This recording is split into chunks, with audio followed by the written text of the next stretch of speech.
You're good to go.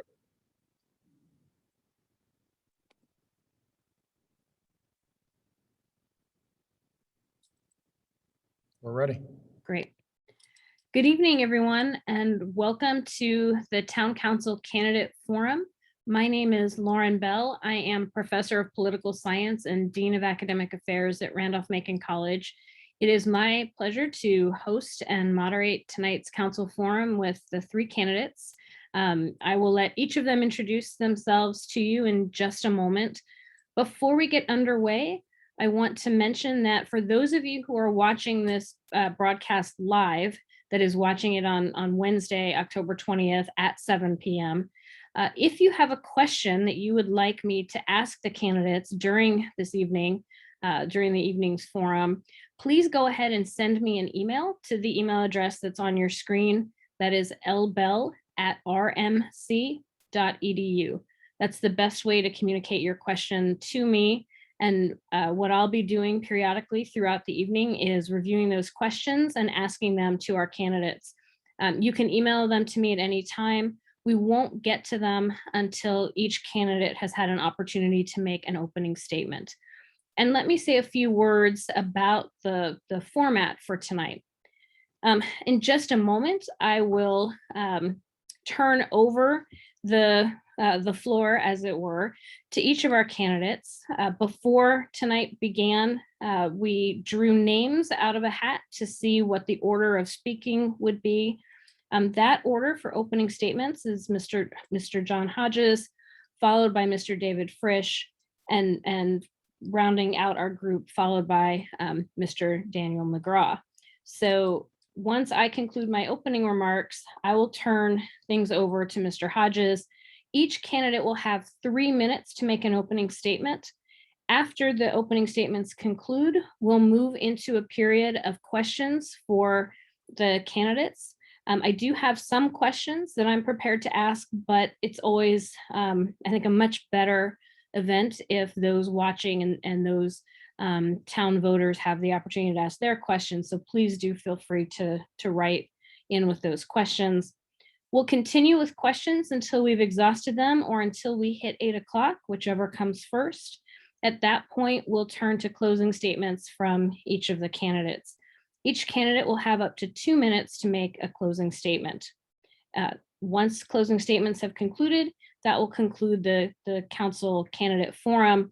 But I do note that this recording will be available on the town's webpage for you to view at your convenience if you want to review any of the answers or share this information with your neighbors. Okay, so with that, I'm going to go ahead and turn things over to our first candidate. That's Mr. John Hodges for 3 minutes. Thank you, Dr. Bell, and I want to thank you and the League of Women Voters, as well as the town staff, for making this information available to help voters. I'm running for re-election. I've been a member of council since 2017, and I'm currently your vice mayor. I have lived in the town of Ashland 39 years and come to know it intimately. I raised a family, have 2 sons, raised 2 sons, participated in the PTA, the Little League, the Youth Soccer League, Hanover Arts and Activity Center.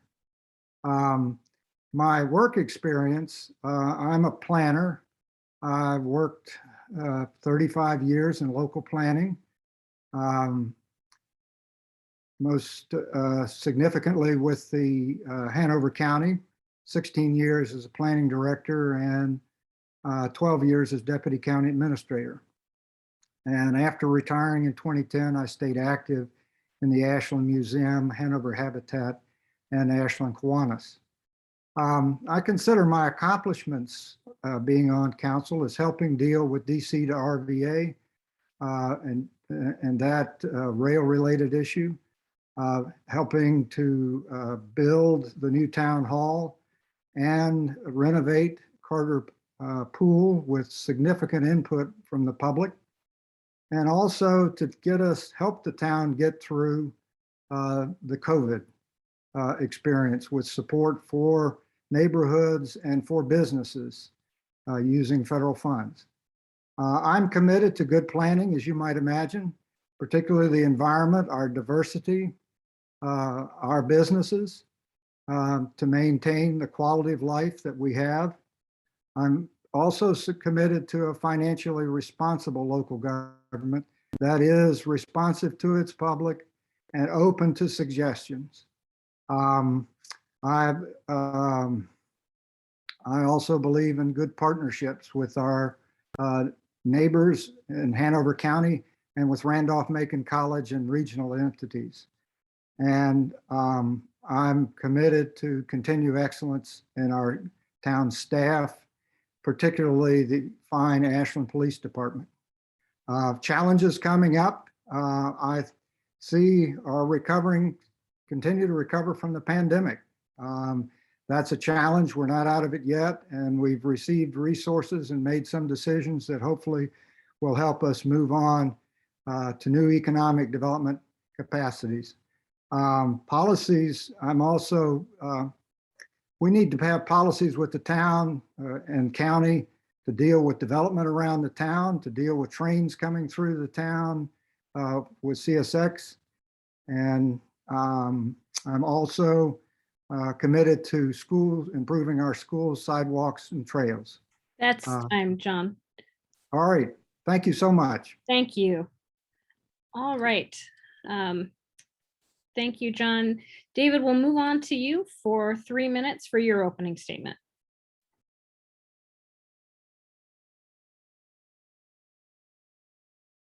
David, you're muted.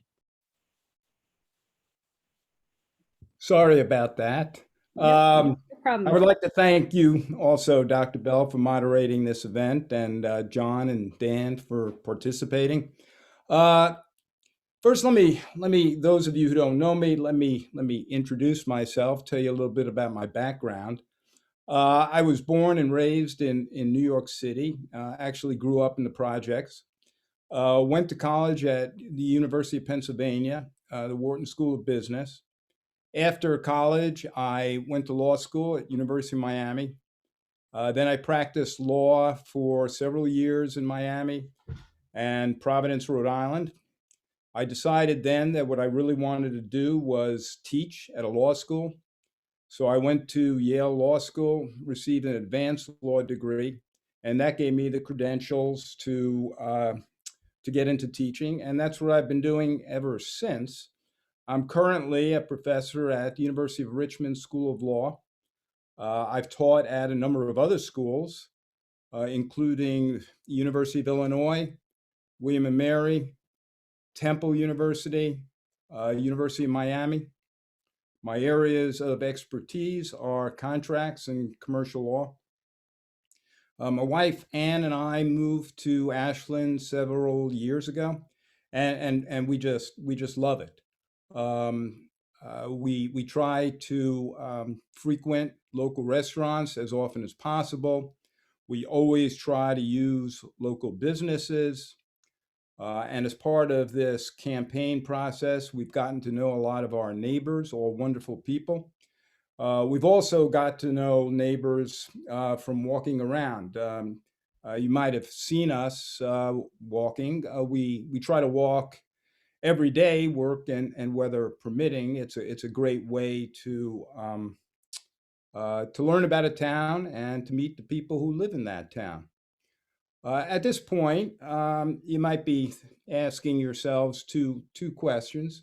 Why did I decide to do this, to run, and why might you consider voting for me?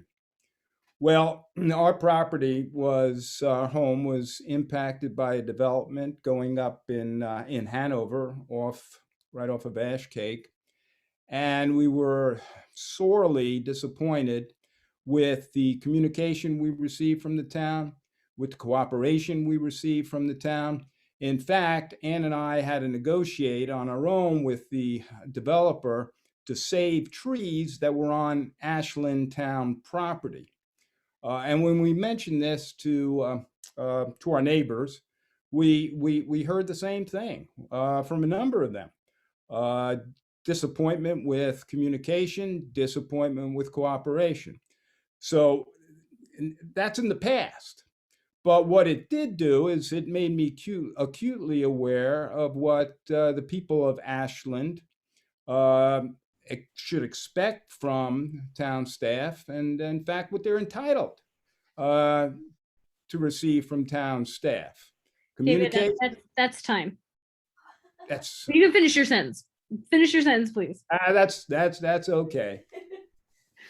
Okay. I'll try to get the rest of it in later on. 3 minutes goes very quickly, I know. Oh, it does. Yes, yes. All right. Thank you very much. And then last but not least, we will turn to Dan Mcgraw. Well, thank you, Dr. Bell. Thank you for your service. And I'm very appreciative of Randolph-Macon. That's my alma mater.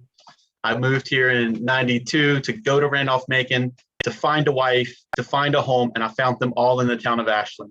Raised all 4 children here, and just recently had our 2nd grandchild. So very excited with the town, and have always loved the town, even through the Walmart days, even through the rail, the DC to Richmond days. Every experience I've enjoyed, I really have. I've always found the town folk to be quite responsive, and I don't do it as much as I'd like to, but so if you want to hear about the town the most, go to the depot or to the Ashland Coffee and Tea in the morning, and you'll see all sorts of variety of conversations going on, good and bad, but all well intended. So I've loved that, and I do appreciate the League of Women Voters and all of our candidates, John Hodges and David Frisch. I appreciate that y'all are running as well. It's nice to have people who are committed and want to serve. I have always been interested in politics. It was a few years back when there's a slight opening to run, and I didn't have an agenda. I just wanted to serve, and I've been a teacher for most of my life. I've been teaching at Patrick Henry High School for 21 years, and I really enjoy serving the community. I enjoyed coaching. I enjoyed developing a futsal league before futsal was a thing in the Richmond area. Many of the Randolph-Macon professors were in our league, and so it's kind of neat to see that full circle. And so I just enjoyed serving. I really don't have an agenda. So when I ran the first time, people said, "Well, what's your mission?" And the only thing I was really passionate about at the time was broadband expansion. And so I decided to learn everything I could about broadband, good, bad, all the measurements. I probably became the town expert on broadband. And so once I was elected, I took that knowledge, and I went to Washington, D.C. and knocked on every single door, every senator's door, every House member's door, and shared my views on how we could do things. And here we are, seeing that many people are doing that very thing that I and others were hoping to champion. It wasn't just me. I did get my master's degree from VCU after Randolph-Macon. I got my doctorate degree from Liberty University, and was able to defend during the middle of the pandemic, and was lucky to have been able to do that. And so really the reason why I'm running again is because I enjoy the town. I think we've done a great job, and I'd like to continue the great things that we're doing. I think the town hall was a beautiful success, and we have more things we can do there. And the biggest challenges I think we're facing now is going to be retaining talent. We have started to develop so much good people Dan, that they're being picked up. I'm gonna have to cut you off there as well. Cut me off there, and I'll end it. I'll start where I ended. Thank you. Perfect. All right. Thank you all so much. I want to keep us on track, and so I also want to be fair to each of you, and so I apologize for cutting you off as we got to 3 minutes. I want to remind people who are watching this live that you can send any questions you might have for any of the candidates or for all of them to my email at lbell@rmc.edu. And I will make sure that we get your question address during the time of the forum tonight. Let me start actually with where I cut David off, but actually it's a great segue into some of the questions that I had prepared for this evening. David raised the issue of communication between the town and the county, and between the town and its own residents. And I wanted to ask each of you if you could address what you think, if you would describe what communication is like, or your perception of communication between these different groups, and then what you would do if you think it needs to be improved, what you would do to go about improving communication. And let me remind you, you each only have 2 minutes, which goes even faster than 3 minutes. So if you could address kind of your sense of how functional the communication is between town, county, and residents, and then if you think it needs to be improved, what you would seek to do to improve it. And I'm going to go ahead and start with David, since that was where he left, and then I'll move Dan to you, and then John will end with you. So David, if you want to take 2 minutes on that question. Thank you, Dr. Bell.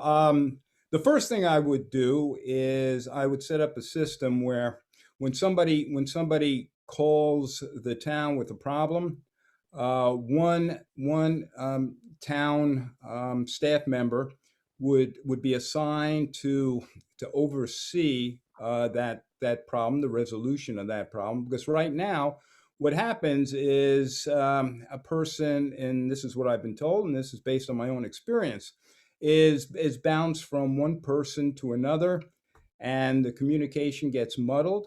With one person in charge, that person can communicate effectively, efficiently, and would be the contact person for the individual who needs assistance. What I wouldn't do for sure is hold a Zoom meeting with the town after I've already made a decision. Some of you might be aware, I read in the local newspaper that the town was going to vote on September 21st to decide how to spend the Tier 1 federal money. And then there was going to be a Zoom meeting on September 28th.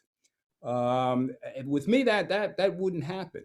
The Zoom meeting would always happen first. I'd always want to hear from the town, the residents of this town, before I make any decision. Thanks. Great. Thank you. Dan, we'll go to you for 2 minutes. Thanks. You might want to come back to this question if you want it to be longer. David Frisch has brought up some things that are much harder to talk about in 2 minutes. So I'll just speak on my end, and I'm happy to hear more. First of all, if anyone wants to communicate directly with the town, call any one of the council members, call me directly, call, email, or talk, or directly contact Josh, and I feel confident that things will be resolved quickly. The biggest communication problem that I think we have is we lost our local paper, and a local paper holds people accountable. So yeah, there can be mistakes people make, but sometimes mistakes are not meant to be harmful, that sometimes people just get overwhelmed or get behind, and a local paper is usually pretty good about keeping people accountable to that, and we lost that. So we've been proactively trying to figure out how to handle that, and just recently we approved the hiring of a community engagement officer, someone who is going to help with that communication piece, someone who's going to also get members engaged and also tell our story. So that's one of the things going there. Now, as far as communicating with the county and the town, we have set up, and Vice Mayor Hodges is with our mayor often, communicating with our board member for the Ashland, Faye Pritchett is there, and also communicating with the chair of the county. I think there's a myth that we can somehow tell the county what to do, but they're much bigger than we are, and we enjoy a very good relationship. But it can be tender because sometimes emotions get high, and so our job is to try to work together on solving things. So again, I'm happy to talk further, but I'm going to run out of time, and I can't really get into that question that David raises. So thank you for giving me the chance to speak. Great. Thank you, Dan. John, we'll move to you now for 2 minutes. Thank you. Having been in the development business, it is confusing, and I understand David's concerns. It's particularly complicated in our right-of-way when, through an annexation agreement back in '96, we authorized the Hanover utilities to take over town utilities. So when Mr. Frisch was dealing with the developer was dealing with public utilities and could only do what the Public Utilities Department allowed them to do. What the county or what the town does is meet regularly with our supervisor, Faye Pritchard, and with whoever the chairman of the board, it's Sean Davis at this time, and we discuss coordination. Now that's a much higher level than the issue I think Mr. Frisch is bringing up, but it does point to the fact that we are communicating and our departments communicate. And I think it's important that there be someone who is helping someone through the process. In the case that's mentioned, the town manager, the mayor, myself, were all involved in the discussions. The resolution, I believe, was to the satisfaction. Maybe it took us a while to get there, but we do try to listen to our citizens. On the issue of the ARPA funds and the Zoom meeting before a public hearing, I think what has happened is our communications with the public have been to invite comments, not only if you come to the meeting, but also through Zoom. That was a Q&A that the town manager did above and beyond what is required for the public hearing. And I think you'll find if you get involved that there is a very high level of involvement by citizens in our local government. That's great. That's time, John. Thank you. Okay, so I'm going to try to keep questions moving and start with a different person each time. So Dan, I'll ask you to go first in answering this next question. And it continues the theme of communication. And I wonder if you might speak a little bit about the relationship between the town and the college and communication between both entities. I know this was mentioned in several opening statements about Randolph-Macon being an important part of the town. But I wonder if each of you could comment on your sense of the relationship between the town and the college, and whether you think, again, the right degree of coordination and communication is taking place. And I promise I'm acting independently, not on behalf of the college tonight. So I wonder if you could each comment on that. And Dan, we'll start with you, then move to John, and then move to David. Excellent. This is a great question, and it's a very powerful one. I like to say that our connection with the college is like a marriage. So we communicate a lot. And in a marriage, things are sometimes 70-30, 90-10. It's never 50-50. You don't all get what you want. You don't all get your way all the time. And so what we've tried to do is understand what the college wants as far as growth and what it needs as far as its housing concerns, and try to balance that with what we need with our own housing concerns, and how the college footprint is expanding. And so that's always a concern. And what we have done, we've had community meetings, we've had meetings with the president.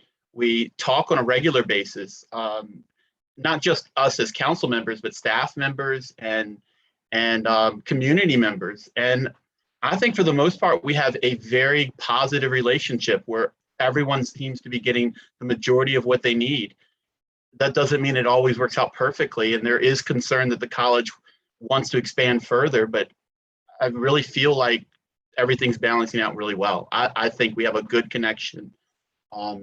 The only thing that's a slight concern right now is are we losing any of our neighborhoods? You know, are we losing that feel, like especially if you go down College Avenue or Caroline Street, there's sometimes this fear that we might lose that. And so I believe, Vice Mayor Hodges may agree with me on this, that I really feel like we try our best to make those communities stay communities and stay like family. So I'm trying to stay within your time limit, so I I'll know let other people expand further. I am such a taskmaster. But can I mention one thing real quick? I'm sorry. You Just still one have thing. about 10 seconds.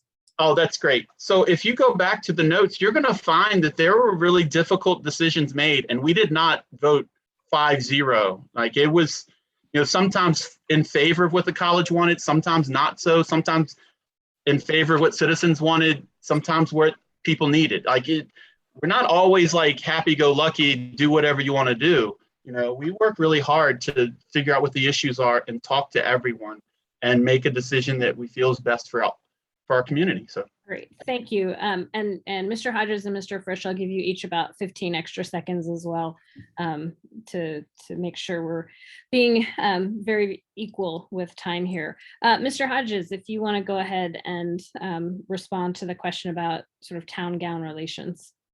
As President Lindgren is often wont to say, the town and the college are inextricably connected. What's in the town's best interest is in the college's best interest in almost all cases. But we do have challenges, and Dr. Mcgraw pointed out that the interaction with adjoining neighborhoods in terms of parking, in terms of acquisition of properties, does lead to concerns. The town has gone so far as to include the Randolph-Macon master plan. It's a little old. The one that's in the plan, our town plan, is a 2009 plan. The college and the town are updating their plans. And the college has been invited to a workshop to be held in November or December, a date to be set, that will provide an opportunity for Randolph-Macon to present its plans to the Planning Commission and the town. And on top of that, I serve with the mayor on a liaison committee with President Lindgren and his staff, and we have great communications. As Dr. Mcgraw said, sometimes we have issues, but we're always communicating and trying to work out what's in the best interest of both. Great. Thank you very much. Mr. Frisch, we'll turn to you for 2 minutes. Well, 2 minutes and 15 seconds. Oh, you're muted again. Yeah. So now I can slow down. First of all, I'd like to say that we're lucky to be in a college town. I think it's great to have Randolph-Macon here, and I'm a big Randolph-Macon supporter. In fact, I before COVID, I would work out at the Randolph-Macon gym. The question is, are we maximizing our relationship with the college? I'm not familiar with any actions that have been taken to forge a relationship. I'm on the outside looking in. But some possibilities come to mind. For example, perhaps we can take advantage of the skills that the students have, create some type of network that matchmakes students with local businesses for one-off projects, and so businesses could take advantage of the skills that students have. Maybe the technological skills that students have. I don't know how often we meet with the deans and the provost, but one opportunity comes to mind. Across from the baseball field, there's a beautiful little garden that I think was created by the biology department. The plants are labeled as a little pathway. Why not work with the biology department to create little gardens throughout the town? I think that would go a long way towards beautification. Another possibility is to encourage Randolph-Macon to offer short-term discounted courses for Ashland residents who want to take those courses. So I think the opportunities are there, and it's simply a matter of capitalizing on those opportunities. Great, thank you. All right, I'm going to turn now to a question that's come in by email. And this, we're going to start this time with Mr. Hodges. And this seems like a particularly apt question to begin with you. It's actually a two-part question. I'm just going to read it as it came in to me. So, but this question is for all of the candidates. The question is, what is your stance regarding interpretation of the town code? Should the code only be enforced when citizen complaints are raised, or should it be equally enforced throughout the town? And a second part of that asks, if there was an inequity in code enforcement and that's brought to the town council's attention, what would you do? So again, what is your stance regarding interpretation of the town code? Should the code only be enforced when citizen complaints are raised, or should it be equally enforced throughout the town? And if there were an inequity in code enforcement and it's brought to your attention, what would you do? And we'll start with you, Mr. Hodges. Thank you, Dr. Bell. The enforcement of the code, and I presume the speaker may be referring to the zoning ordinance, but it may be other ordinances, is typically we have a zoning enforcement officer who, if the complaints are received, then that person has the responsibility to follow up and ensure compliance. I think the responsibility of town council is to make sure we have clear regulations. There's one regulation that's out there that's not particularly clear, at least not to me, is the household population. Under our ordinance, 3 unrelated people can live in a residence. But as many folks might have noticed, there are probably indications that there might be more folks than 3 living in a particular home. I think that the zoning enforcement officer, if I got a complaint, I would refer it to the town manager. He would refer it to his enforcement officer. And if necessary, as has been the case, if we don't get compliance, then it's referred to our attorney, and potentially we'll pursue legal action to ensure compliance. But I think it's incumbent that the county, that the town code be kept up to date, and that the code enforcement officers are enforcing something that's clearly understood by the property owner, the neighbors, and the code enforcement, and the individuals being complained about, the ones who might be renters. So it's complex, but clear regulations are clearly our responsibility. I hope that's helpful. Great. Thank you, Mr. Hodges. Mr. Frisch, we'll go to you next on the same question for 2 minutes. All right. Well, I agree with Mr. Hodges that a clear code is absolutely essential. I mean, people are entitled to know what's permitted and what isn't permitted, and a code that a layperson can read and understand. It strikes me that there's a backstory to this question, and I really have no idea what that backstory is. Mr. Hodges seems to have a sort of sense. But as far as I'm concerned, the bottom line is that uneven, inequitable enforcement of the law is not something that we should tolerate. Now, obviously, that code provisions can't be enforced if nobody is made aware of the violation. So that might be the source of this problem. But I think that when a violation is alleged by a resident of the town and brought to the attention of town staff, that it should be investigated. And if it's believed that there's actually a violation, we should take the proper steps to remedy the situation. All residents should be treated the same. Great. Thank you very much. Mr. Mcgraw, we'll go to you for 2 minutes. Thank you. I'm in agreement with what I've heard from the previous 2, John and David. My stance on code interpretation, I still believe it should be enforced the way it is. I don't think we have enough resources to hire a code enforcer for every code that we have, and people to man that. That's a lot to do. So it's hard for one group to do that. So we do depend on members of our community to make us aware of things we may have missed. And when we are made aware, yes, we should definitely enforce our codes and follow that out. As far as the inequity, I agree with David and John on that. We should definitely be enforcing things and making sure everyone feels respected and heard and treated correctly.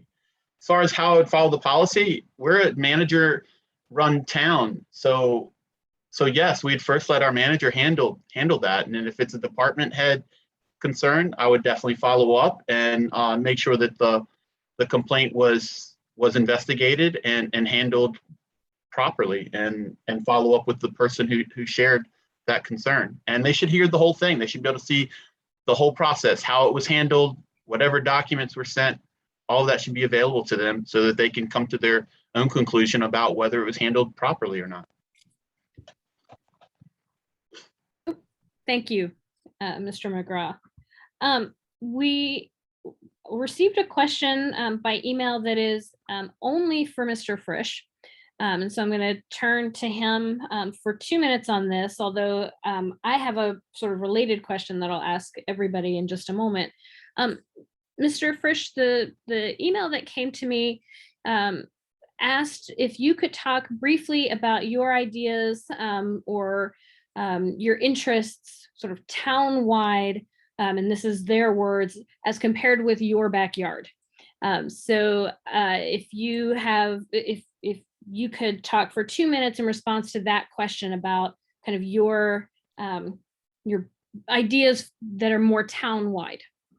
Understandable. As I said at the outset, my personal experience is in the past. So what I'd still like to do is improve communication and the and how the town assists people who need help. I also care about the environment. I think that the town should be a leader in encouraging developers to do more than just meet the minimum EPA requirements. Those requirements should be a floor that we should try to come up with ways to get them to do more than that. I would certainly take a responsible approach to spending. To be honest, I don't really trust the town council's ability to spend money wisely. I think you only have to look at the town hall, $8 million on that town hall. I don't think that, I understand that we needed a new town hall. I don't think it does much to showcase the farmers market. I don't think it provides necessary parking to attract visitors who would frequent town businesses. And after spending $8 million on that town hall, the town council decides that, well, the demand doesn't even justify keeping it open for 5 days. So basically, the reality is we've spent $8 million on a part-time town hall.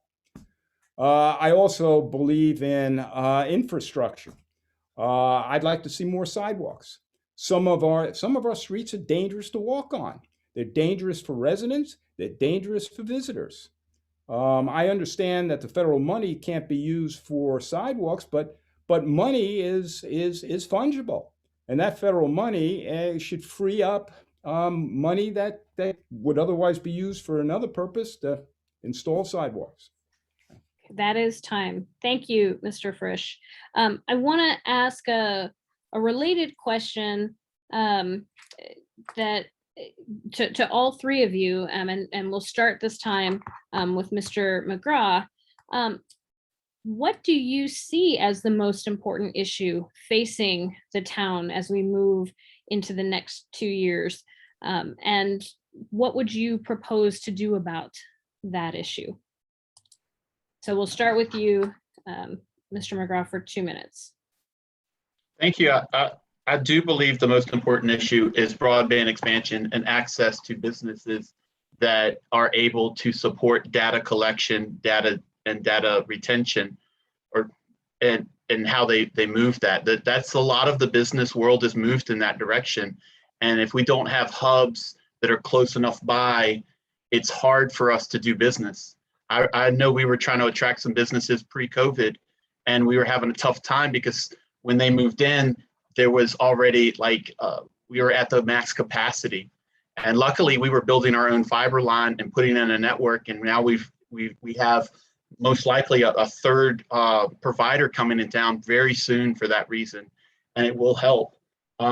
We're already doing a lot of things to be proactive in ways to maximize our use with the college. For instance, our police force has a program with the college so that we can get new talent into the police academy. We have a relationship with Dominion Energy Innovation Center that's like an incubator for new and innovative ideas. Even Foodio, that was we just opened that up, and that's a Randolph-Macon alum. It incubated in the town. Boom, we have a business, and I'm hoping for great success there. Sidewalks are always a concern, and flooding's always a concern, and I believe we're doing the best we can to address those. I mean, John and I just realized that there's a new phrase for the chicken run down on James Street, and it's describing what David was talking about. It's just not safe sometimes. And we're doing the best we can, and I hope the public feels like they can trust the current council to continue to do good work for us. Thank you. Great, thank you. We'll go to you now, Mr. Hodges, for 2 minutes on the most important issue facing the town over the next few years and what you would do about it.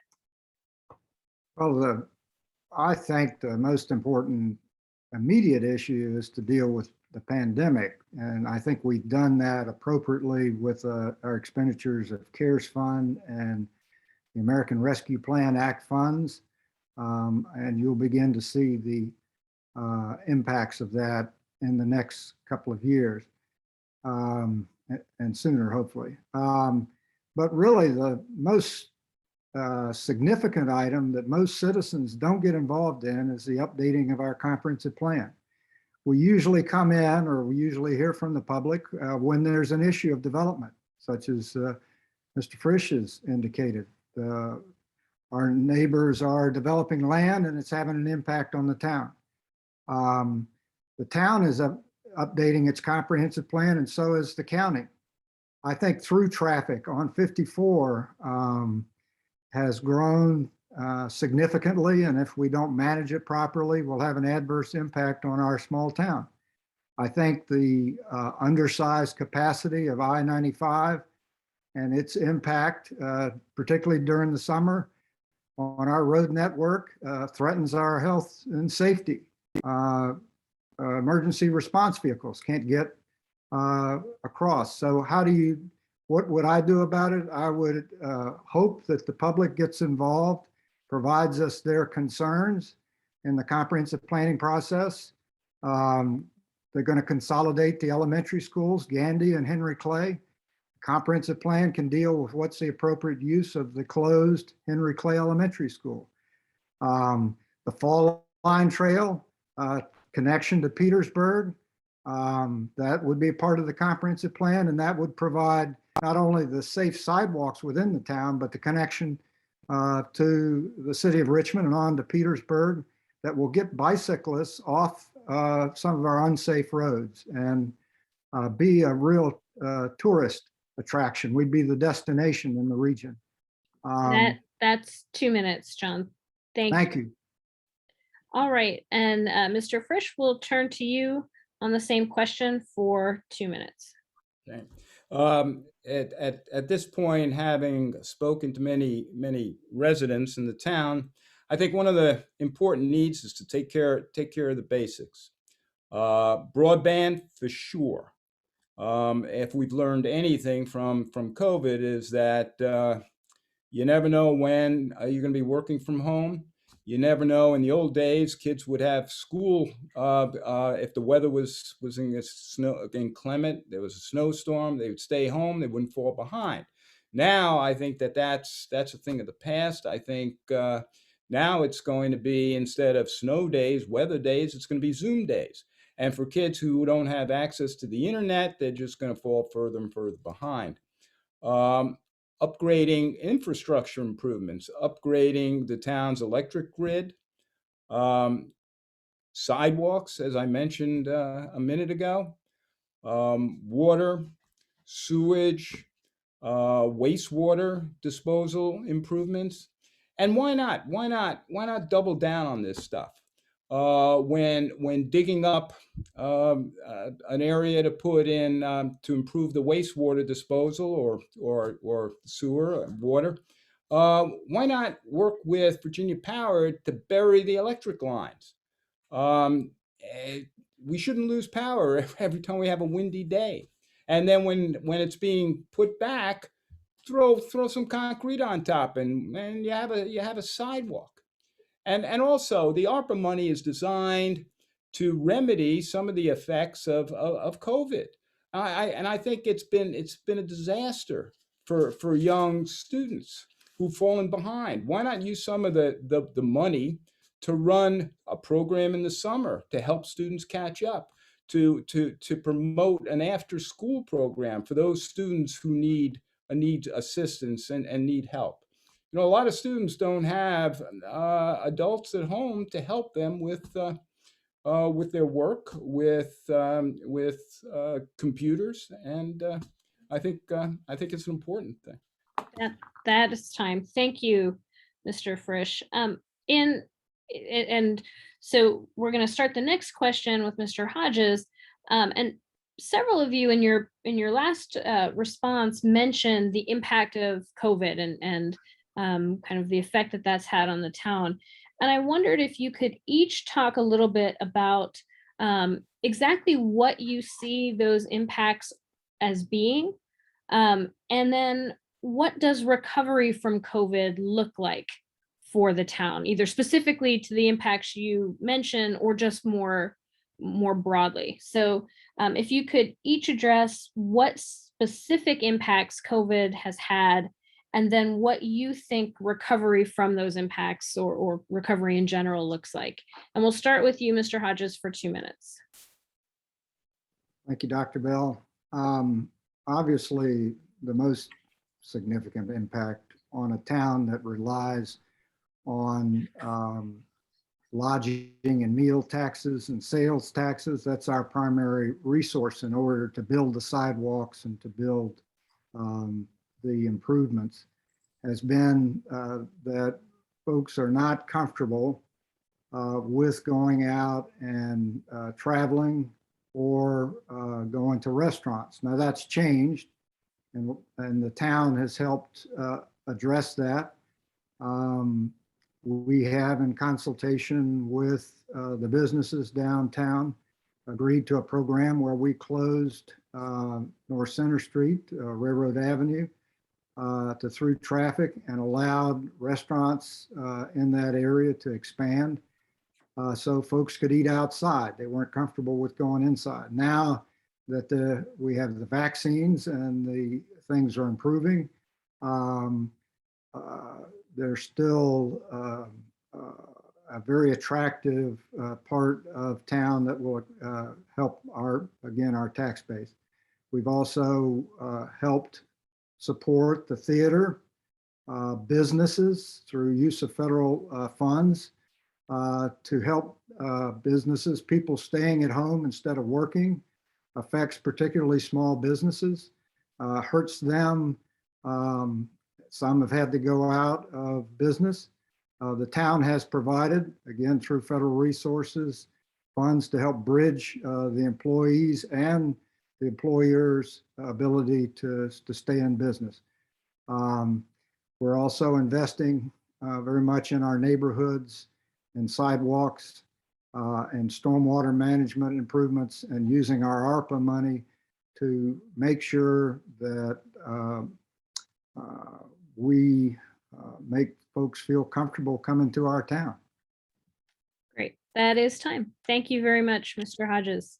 Mr. Frisch, COVID-19 impacts and how you see a recovery from that looking for the town. Right. As I mentioned previously, I would do something to help the students, make sure that every student has access to the internet, and provide resources to help students who have fallen behind.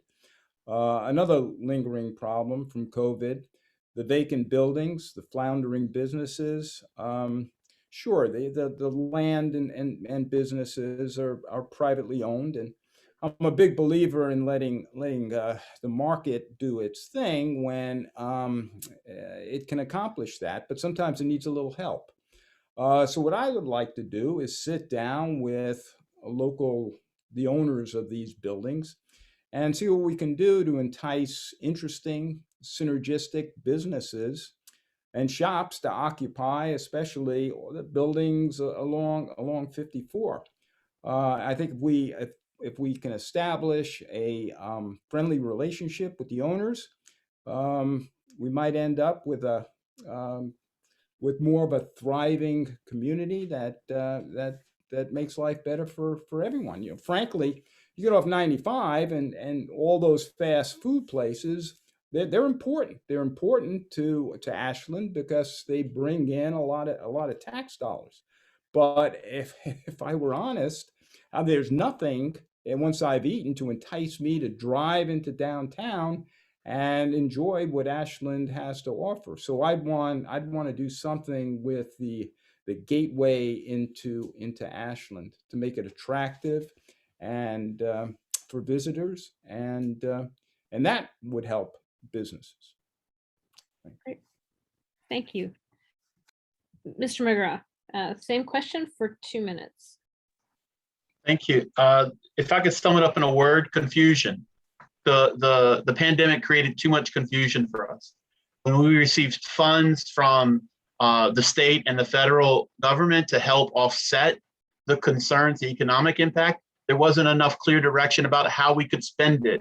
And so that took a lot of communicating back and forth until we got more clear direction. So because people were just nervous, like what's available. And businesses felt the same thing. What can I do? Can we open up our doors? Should we? It was very confusing. And so I'm really proud that our town manager went over and beyond trying to make sure that every business was contacted saying, hey, what do you need? What can we advocate for you to get? And we got to the point where we realized that keeping the rents were important. I mean, we lost some very good businesses and I would say it's probably related to the pandemic.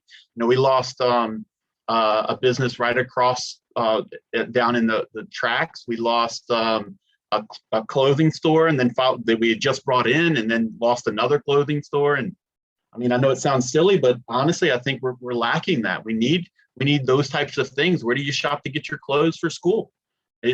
We just don't have very much available as we used to have. So that's going to be something we need to recover back to. John and David mentioned other things. I don't want to rehash those. But I do see that rents are going to be a big concern when we come back out of this pandemic. Property values have increased for reasons I can't explain. And so I'm really concerned about families. Are the families going to be able to sustain the rents that they are? And specifically what we can do is something that John and I actually are working on in our planning district committee, where we have housing grants to help blighted property, but keeping the items affordable, keeping them safe, making them livable homes so people are proud where they live and feel like they're welcomed in the community. And that's the same goes for the business that as is well. time. I've got to cut you off. So thank you for your answer. Just so that we are keeping track, we have time for about 2 more questions.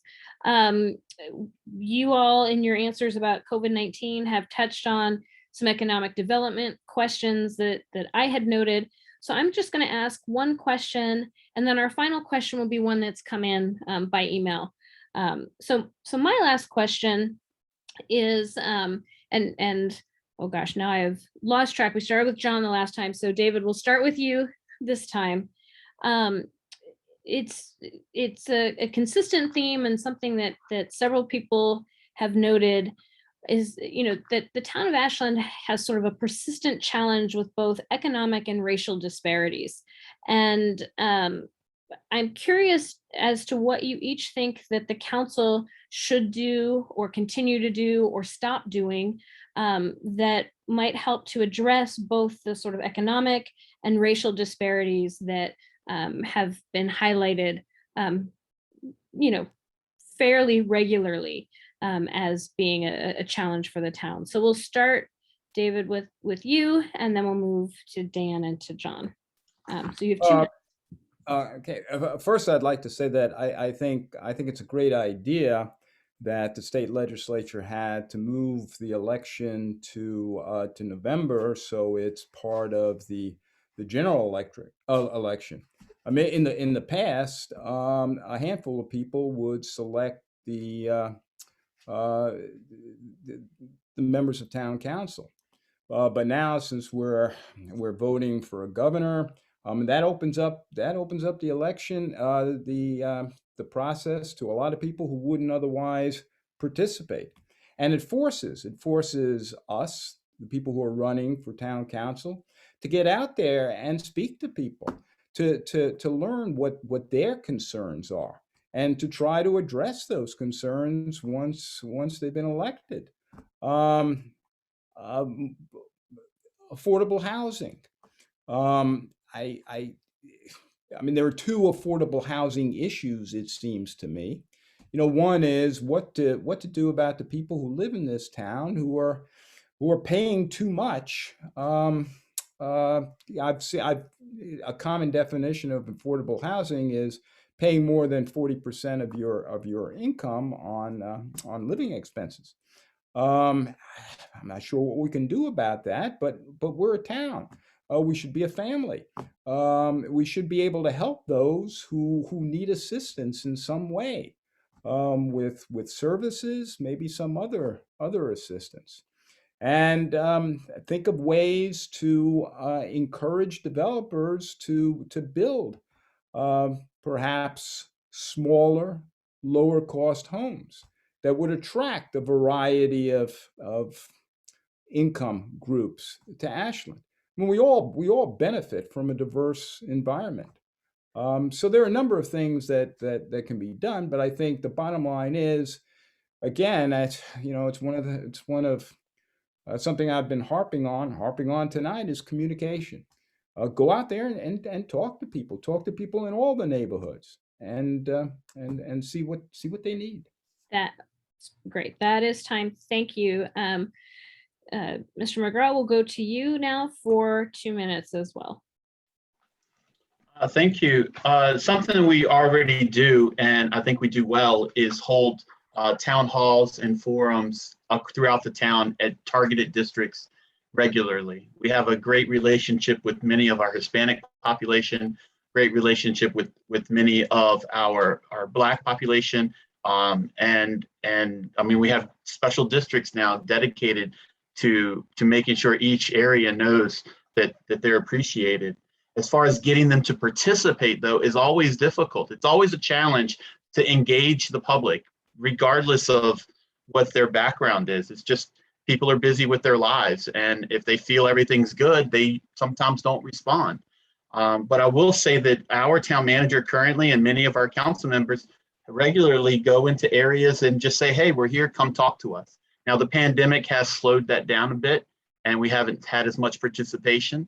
But we still attempted to do so. When I first ran, I knocked on every single door. I talked to every single person who answered. And I try to do that again this time, but again, the pandemic made that difficult. But the National Night Out is where you'll get to see the town. And I wish we could do more National Night Out type experiences, because that's when it's just beautiful.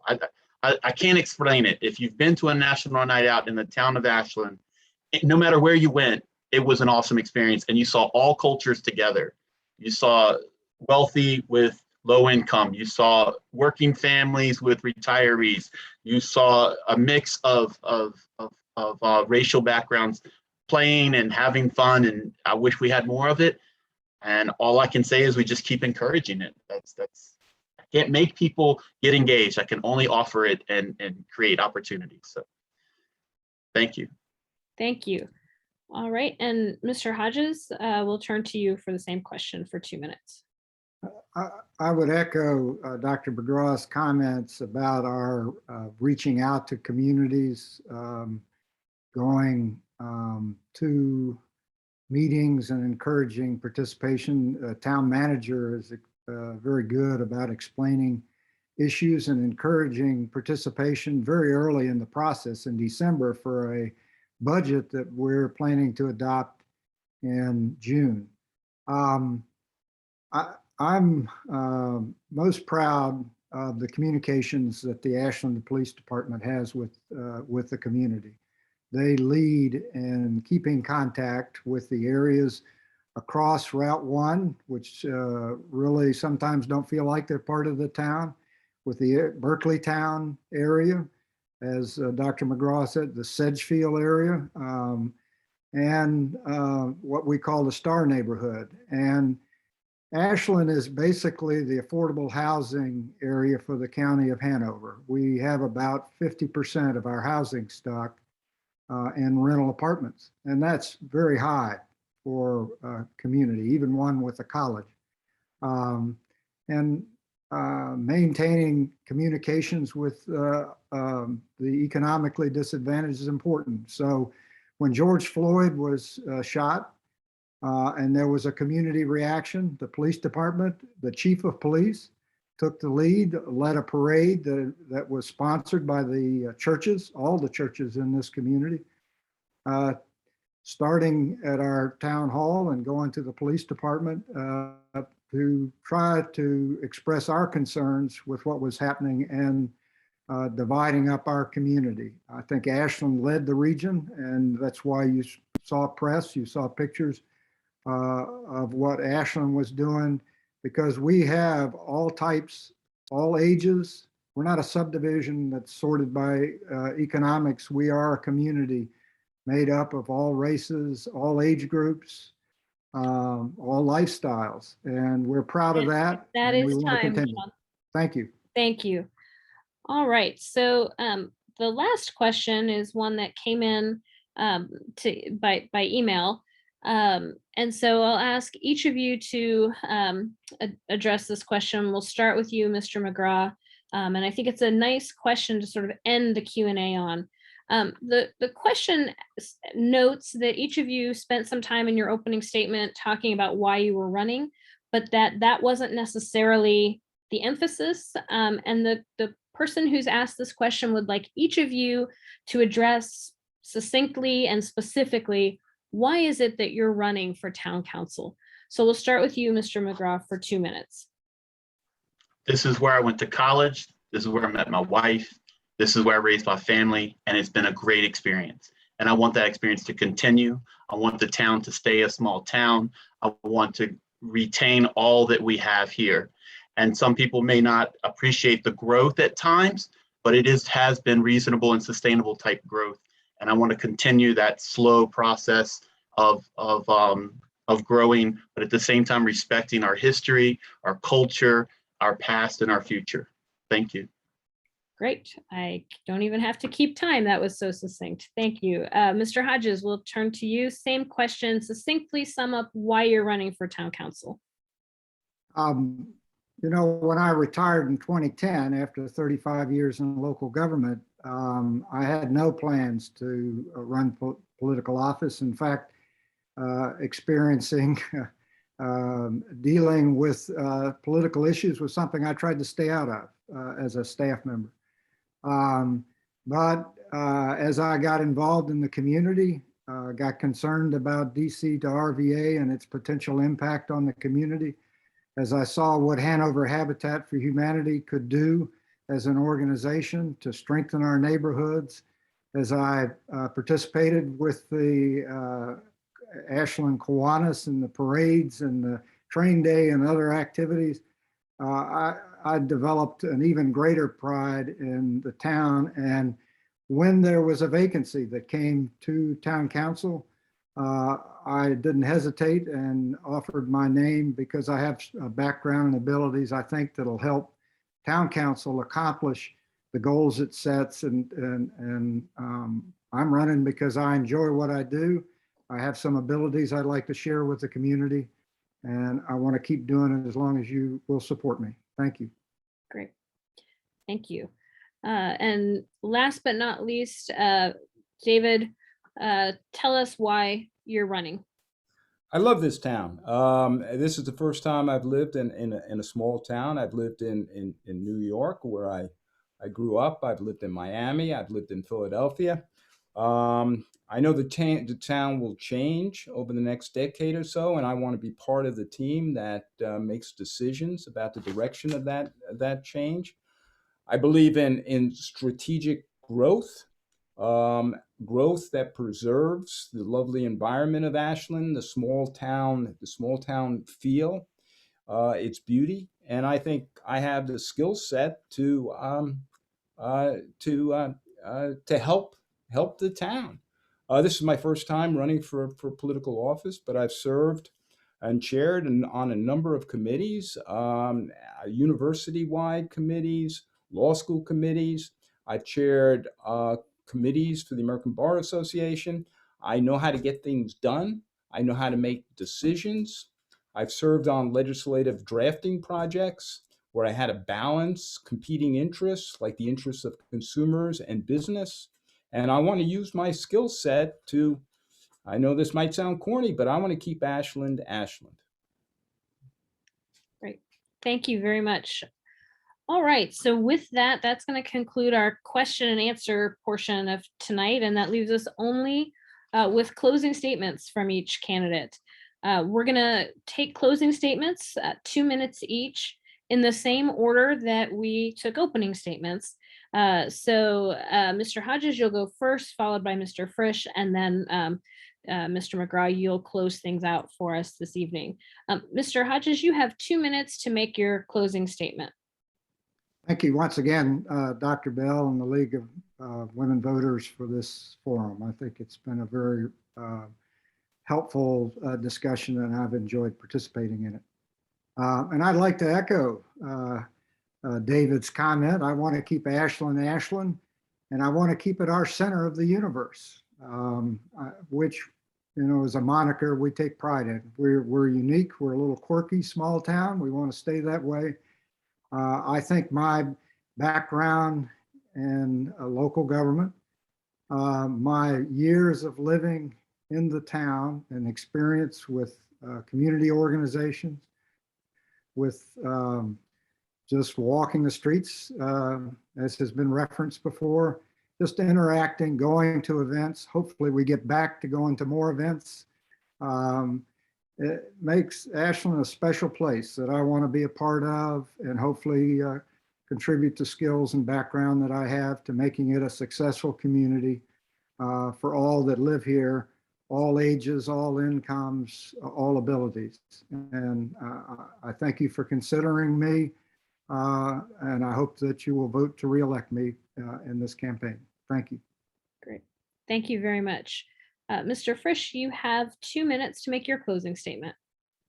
All right. To sum up, I think the choice is simple. I offer a fresh perspective. I'm not beholden to anyone, and I wouldn't be except to the people of Ashland.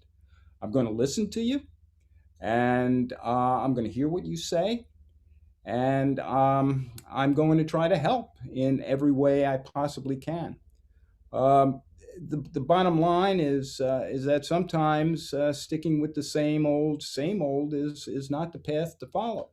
What I offer is a new perspective, a fresh perspective, and I just have to get this great political slogan in.